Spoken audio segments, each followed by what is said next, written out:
Ndakumva zina ndipweteka lelo ndaziwona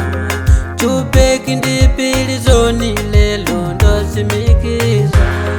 Ndakumva zina ndiwawa ine ndaziwona Chupeki ndipilizoni lelo ndosimikiza Ndikawona nzunguwa ndimaona ndalama Ndikawona mwenye ndimaona ndalama Ndikawona bunuwa ndimaona ndalama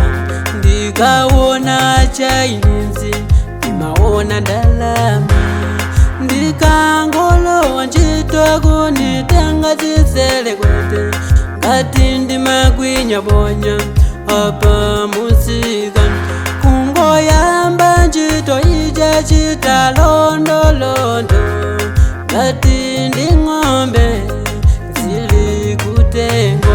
dzuwa lili kutswa ndengo ntchito yafika pa chimake iwali chikalileni akudikila ine kungola kwisaka kang'ono achita kukwiya ngati ndika ndikunena monyoza Foster ala you mad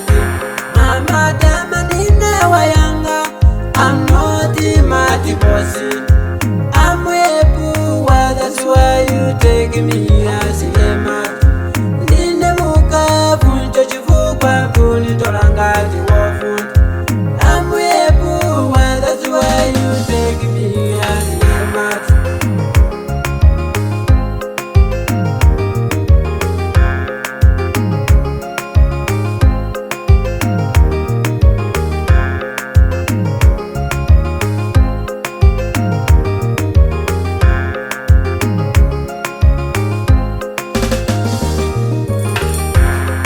Akaidi wokongolesa zikola ene ndife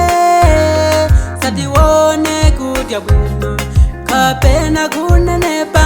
Musatiwone kufala bwino kapena kutukumula Ndife akapolo galundi wolemekezeka Ndife akaidi pusi ndi wolemekezeka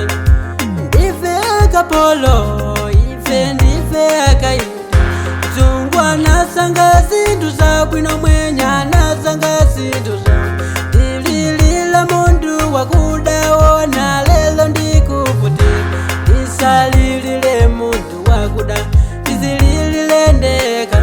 ndinatawa sukulu ndinayesanga tido mboto yosapunzila nzanga lelo ndalandila kungola kwisaka kang'ono achita kukwiya ngati ndika ndikunena monyoza Foster ala you mad mama dama ndinewa yanga I'm not mad bossy I'm wepuwa that's why you take me as a mad ndine mukafu ncho chifukwa kunitolangati wofu I'm wepuwa that's why you take me as a mad ndine mukafu ncho chifukwa kunitolangati wofu I'm wepuwa that's why you take me as a mad